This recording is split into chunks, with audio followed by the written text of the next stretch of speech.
Hormatly vatandaşlar, şu yerden size Türkmenistan'ın içindeki vatandaşlar, daşında gezip görenler, hemmenize sesleniyen, ullakanam hayiş ediyen. Türkmenistan'ın içinde Serdar Berdimuhamedov, Serdar Çekirtke, eyyamdan toy edip diyor, yegenleri bilen birlikte prezident oldum deyip. Toy yok, tomaşa yok, itler näme üyürü diyenleri. Bu eyyam prezident oldum deyip. Eğer şuna ses verseniz, 6 ay biraz rahatlarsınız. 6 aydan sonra bu 3. diktatör olup başınıza geliyor. Niyazov geldi, günümüz beter oldu. Kurbanulu geldi, ondan beter oldu. Serdar Çekirtke gelse, Türkmenistan yok olup gidiyor. Yerinizi satar, fabrika hiç yok. Barlarım işten yıkılıp yatır, bir tekstiliniz var. Son Türkmenistan yok olup gidiyor, vatansız galiyaz. Hazır bolup görüşümüze seyret. Yurdun daşında işe dik kaydanlar, çağalarımız o yerde sepil, yurttan, devletten çıkıp bilmeni içinde kalarlarım imeğe çörek tapmanı, bazarda araba sürüp çağalarımız çağalarını yaşanak bunu. Biz çağalarımıza kıynanalı, çağalarımızın geleceğine düşünelim. Türkmenistan'dan daşta gezip görürler, men dalaşgar, Türkmenistan'ı kelle giydiler, artığını harmanlamayınız etti bu cahiller. Hem mesem institutu kutorun, okulu, bilimli, bilmeyen bu cahillik bunlara nereden geliyorlar.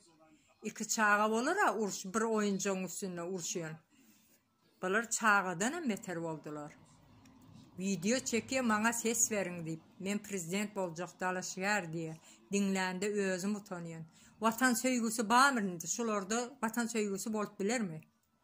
Vatan söygüsü bolan adam vatanı bir tazeden kuralın, halkın yüzü gülsün diyer. Yok, bularda o zat yok. Dine vatanın başına geçecek, Kurbanulu iyiydi menem yiyin. Türkmenistan'ın baylığını yiyin de yudayın, hiç doyanak. Şulara bir iki setir koşkuyum var da. Eşeği at kimin çapıp bilyerin, men de prezidentliğe özüm görkezecek. Koşku okap, rep aydıp bilyerin, men de prezidentliğe özüm görkezecek. Her hili oyunları oynap bilyerin, yalandan ağlap men yalan gülyerin. Prezidentin etcek işini bilyerin, men de prezidentliğe özüm görkezecek. Oğru loğlulara köşkte vazife verdi. Türkmenin mertleri yurttan gitti. Belki bize de indi novat yetti. Men de prezidentliğe özüm görkezecek. Topta oturup sırtım masaj ettirecek. Cemal Can'a halk aydım ayttıracak. Güzel pere özümü tarif ettirecek. Men de prezidentliğe özüm görkezecek. Haramlardan deputatlar sayılacak. Özüme suda çünmez, otta yanmaz at alacak. Qaraz arkada kimin rovac alacak. Men de prezidentliğe özüm görkezecek. Peykam atıp kuşun gözünden urcak. Avaza varıp yalanaç kaspide yüzecek. 100 tomluk manisiz kitaplar yazacak. Men de prezidentliğe özüm görkezecek. Ministerlerin göğünlerinden turarın. Näme etsenize bilmedik boların. Yönü öz almalı payımı aların. Men de prezidentliğe özüm görkezecek. Ovadan depeden zindan döretecek.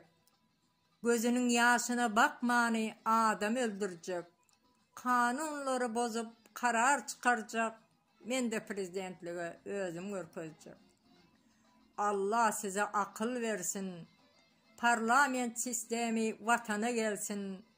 Türkmenistan'ın halkı muradına yetsin. Taze Türkmenistan'a sesimi verecek. Vatandaşlar, taze Türkmenistan'ı kuralım. Parlament sistemi geçelim. Bizim çağalarımızın näme günahı var? özümüz süründük, çağalarımız sürünmesin deyip hareket edelim. Täze Türkmenistan'ı kuralım. Türkmenistan'ın içindeki halkıma da sesleniyen, daşında gezip yürün, yalan söz verenlere inanmayın. Täze Türkmenistan'ı kuralım. Türkmen halkımız muradımıza yetelim. İnternetten, YouTube'dan dinləň, izarlaň başga ösen döwletleri, Şwesiýany, başga da şunýal döwletlerin çağalaryny, Türkiýanyň çağalaryny alyp görüň. İnternetten izarlaň, nähil çağalaryny ýaşaýar. Biziň çağalarymız musurdan baklaşga çöplüýär, Türkmen halkym. Serdar Berdimuhammedowa ses bermäň, prezident seçmäň. İstemäň şu dalaşgarlar, her kim prezident boljak diýip watany dağıtmaga gelýär. Prezident bolup halkyň ýüzüni güldürmäge gelmeýär. Çağalarymyzy düşünenak, ol diňe özüniň jübüsini, bokurdogyny, dogan garyndaşlarynyň sapa sürmesini, ine şu wagt Gurbanulyň ýegenlerini gör, döwran sürüp ýör, menkilerem döwran sürsün diýe. Eşek-eşekden gasa kulağынан kes kuyruğunam diýipdir da şonýaly biri-biriniň galaşmajak bolýarlar. Vatandaşlar prezident seçmäli. Haýyş sizden. Hoş sağ olun. Ýene-de görüşýänçe.